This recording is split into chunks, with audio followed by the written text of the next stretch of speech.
£4 billion worth of Scotch is exported every year to 182 markets.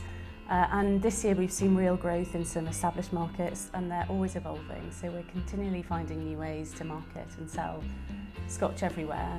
Brexit or no Brexit, we are confident that there will be enormous global demand for Scotch whisky into the future. We're asking for a transition period. We're also asking to know more about what the UK's trading arrangements will be post-Brexit. The industry exports 39 bottles of Scotch a second, so the customs system is obviously one that's very important to us.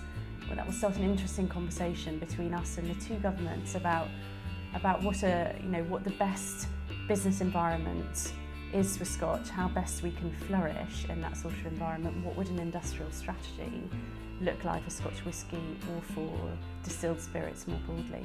So reducing the excise on tax is really important for the industry's future growth. 4 in every £5 spent on an average price bottle of Scotch goes in tax to the Treasury. So we're calling on the Chancellor to reduce the excise on Scotch. Scotch is a really important UK manufacturing industry. We support 40,000 jobs across the UK. We employ 10,500 people directly in Scotland, and 7,000 of them work in rural areas.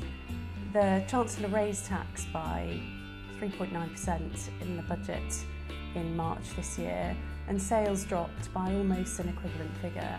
And that's really our pitch: cut the tax and increase the revenues. And it's not a counterintuitive argument. I mean, there was a 2% tax cut in 2015, and in that period, in the year after the tax cut, revenues rose by 4%. It's really important. I mean, Scotch can only be made in Scotland, so a competitive UK market is really important to us. All of our companies start up here, they scale up here, the bigger companies invest here. The risk is that there is, over time, an impact on jobs and investment.